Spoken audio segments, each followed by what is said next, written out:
কিয়ামতের ময়দানে 5টা প্রশ্ন করা হবে। এই 5টা প্রশ্নের উত্তর না দিয়ে কোনো বনি আদম পাই নাড়াতে পারবে না। এর মধ্যে প্রথম প্রশ্ন, তার জীবনটা সে কোন কাজে লাগিয়েছে। জীবনের মধ্যে যে যৌবন ছিল ওই সময় কি করছে। এবং যৌবনের ইবাদতকে আল্লাহ তাআলা খুব বেশি পছন্দ করে। আপনাদের এই বয়সের অফিসে খুব ব্যস্ততা, এরপরেও যে একটু কষ্ট করে নামাজটা পড়েন, হ্যাঁ, এরপরেও যে জামাতে আসেন, এরপরেও আপনি সুন্নাহ মোতাবেক চলতে যাচ্ছেন, দাঁড়িয়ে রাখছেন, এটা অনেক বড় ইবাদত। এটা আল্লাহ তাআলার কাছে অনেক বেশি প্রিয়। এই জন্য যৌবনটাকে যেন আমরা কাজে লাগাই। প্রিয় ভাই, সাধারণত যুবক ধরা হয় কোন বয়স থেকে কোন বয়সে, লেটস সে 20 থেকে 40, তাই না? 20 থেকে 40, এই 20 বছরের সময়টা হচ্ছে একেবারে জীবনের সবচাইতে মাহেন্দ্র ক্ষণ। এত শক্তি, সম্ভাবনা, টকবগে যুবকদের মধ্যে আল্লাহ অনেক প্রাণ শক্তি দিয়েছে। এরা বিপ্লব ঘটায় ফেলতে পারে, এরা সময়ের গতিস্রোতকে পাল্টে দেয়, সাগরের স্রোতকে উল্টে দেয়, এরা বিপ্লব করে ফেলে, ইতিহাস রচনা করে, ঠিক কিনা? এই জন্য যৌবনের এই সময়টা প্রিয় ভাইরা অনেক দামি। এটা বেশি দিন থাকবে না। রং ধরা যৌবন জং ধরে নাই, শেষ। এই দেখতে দেখতে ছোট্ট কিশোর হয়ে পৃথিবীতে এসেছিলেন, শিশু ছিলেন, কিশোর, তারপর এখন যুবক। কিছুদিন পরে বিয়ে করে থাকলে দেখবেন যে আল্লাহ ঘরে মেহমান পাঠিয়ে দিলে বাবা হয়ে গেছে। কিছুদিন পরে মেয়েটারে বিয়ে দিলে এরপর কি হয়ে যাবেন? শ্বশুর হয়ে যাবেন, এরপরে নানা হয়ে যাবেন, দাদা হয়ে যাবেন। এই তো জীবন, this is the circle of life. রং ধরা যৌবন জং ধরে শেষ, এটা থাকে না খুব বেশি দিন। এই জন্য এই যৌবনের এই সময়টাকে যারা আল্লাহর ইবাদতে তারা কাটিয়েছে, তাদেরকে আল্লাহ তাআলা আরশের নিচে ছায়া দিবেন। নাশা ফি ইবাদাতিল্লাহ। যৌবনের ইবাদতকে আল্লাহ তাআলা খুব বেশি পছন্দ করে। ইবাদতটা অনেক ব্রড সেন্সে যদি আপনি চিন্তা করেন, অনেকে মনে করে যে শুধু নামাজ পড়া, শুধু রোজা রাখা, শুধু জিকির করা এটাই ইবাদত। আসলে ব্যাপারটা কিন্তু এমন নয়। মানব কল্যাণে আপনি যাই করেন, আল্লাহ তাআলার আদেশ পালনে আপনি যাই করেন, সবটাই ইবাদত, ঠিক কিনা? আপনি যদি রক্ত দেন, মুমূর্ষু রোগীকে বাঁচাতে রক্তের প্রয়োজন হয় না? আপনি যদি তাকে বাঁচাতে রক্ত দেন, এটাও ইবাদত। আপনি পরিবেশকে সুন্দর রাখার জন্য গাছ লাগালেন, এটাও ইবাদত। আপনি একজন মানুষ বিপদে পড়েছে, he doesn't know what to do, আপনি তাকে কনসালটেশন করলেন, কিছু সুন্দর পরামর্শ দিলেন, গাইড করলেন যে এইটা ভুল, এইভাবে করো। এই যে আপনি টাইম ব্যয় করলেন, কনসালটেশন দিলেন, এটা ইবাদত। অনেকে মনে করে যে শুধু তাসবিহ, জিকির, কোরআন তেলাওয়াত এগুলাই মনে হয় ইবাদত। না, যে পথেই আল্লাহর সন্তুষ্টি, যে কাজ করলে আল্লাহ তাআলা সন্তুষ্ট হন, এই সবগুলো কাজই কিন্তু ইবাদত। তাই যৌবনের এই মুখ্যম সময়টাতে আল্লাহ তাআলার ইবাদত করে আমাদেরকে কাটাতে হবে। আমা খালাকতুল জিন্না ওয়াল ইনসা ইল্লা লিয়াবুদুন। আমি মানব জাতির জিন জাতিকে কেবলই সৃষ্টি করেছি আমার ইবাদতের জন্য।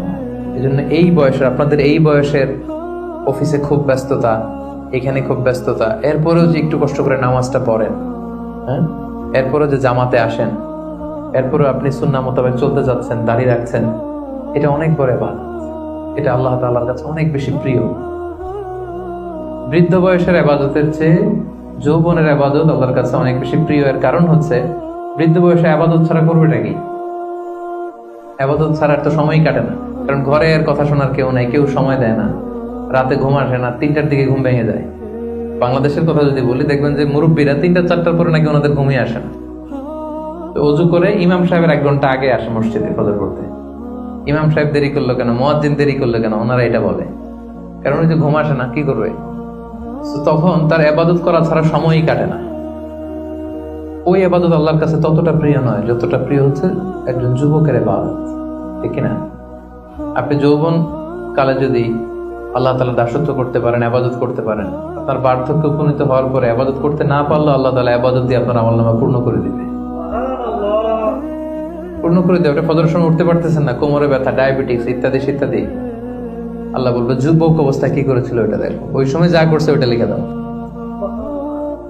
এই জন্য আল্লাহ রাসূল সাল্লাল্লাহু আলাইহি ওয়াসাল্লাম বলেছেন যে এই যৌবনটারে কাজে লাগাও। আল্লাহ রাসূল সাল্লাল্লাহু আলাইহি ওয়াসাল্লাম বলেছেন 5টা বিষয় আসার আগে 5টা জিনিসকে কাজে লাগাও। এর মধ্যে একটা হচ্ছে শাবাবাকা ক্বাবলা হারামিক, বার্ধক্য আসার আগে যৌবনকে কাজে লাগাও। সিহহাতাকা ক্বাবলা মারাদিক, অসুস্থতা আসার আগে সুস্থতাকে কাজে লাগাও। গিনাকা ক্বাবলা ফাকরি, গরীব হয়ে যাওয়ার আগে তোমার ধনাঢ্যতাকে কাজে লাগাও। ফারাগাকা ক্বাবলা শুগলি, ব্যস্ত হয়ে যাওয়ার আগে অবসরটারে কাজে লাগাও। হায়াতাকা ক্বাবলা মাউতিক, মৃত্যু আসার আগে জীবনটারে কাজে লাগাও। এই জন্য যৌবনটাকে যেন আমরা কাজে লাগাই প্রিয় ভাই। এবং কিয়ামতের ময়দানে 5টা প্রশ্ন করা হবে। এই 5টা প্রশ্নের উত্তর না দিয়ে কোনো বনি আদম পাই নাড়াতে পারবে না, পা নাড়াতে পারবে না। এর মধ্যে প্রথম প্রশ্ন, আন হায়াতিহি ফিমা আফনা, তার জীবনটা সে কোন কাজে লাগিয়েছে। ও আন শাবাবিহি ফিমা আবলা, জীবনের মধ্যে যে যৌবন ছিল ওই সময় কি করছে, ওই সময় কি ইসলামের বিরুদ্ধে তার কাজ করেছে, হারাম কাজগুলোতে সময় ব্যয় করেছে, হারাম ব্যবসা করেছে, হারামের সাথে সম্পৃক্ত ছিল, ইসলাম বিরোধী গোষ্ঠীর সাথে সম্পৃক্ত ছিল। আপনাকে জিজ্ঞেস করা হবে যে এই যৌবনের সময়টা আপনি কি কাজে লাগিয়েছেন, নাকি ইসলামের পক্ষে ছিল, যা করেছে ইসলামের পক্ষে কাজে লেগেছে। সম্পদ কোত্থেকে উপার্জন করেছে, কোথায় ব্যয় করেছে, যতটুকু জেনেছে ততটুকু মেনেছে কিনা। এই 5টা প্রশ্নের উত্তর দেওয়ার আগে বনি আদম কিয়ামতের ময়দানে পাই নাড়াতে পারবে না। এই জন্য দ্বিতীয় শ্রেণী হচ্ছে ওয়াশাবুন নাশাআ ফি ইবাদাতিল্লাহ, এমন যুবক যে তার যৌবনকে আল্লাহর ইবাদতে কাজে লাগিয়েছে।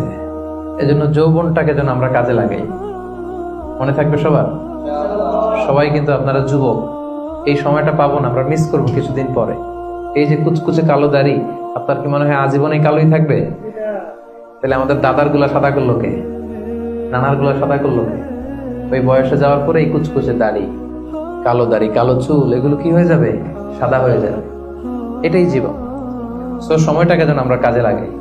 আমরা যেন অন টাইমে জামাতের সাথে সালাদগুলো যেন আদায় করি, কোনো হারাম কাজের সাথে যেন আমরা সম্পৃক্ত না হই। খুব হিসেব করে করে আমাদের এই যৌবনের চমৎকার সময়টা যেন আমরা কাজে লাগাই। মনে থাকবে তো ইনশাআল্লাহ?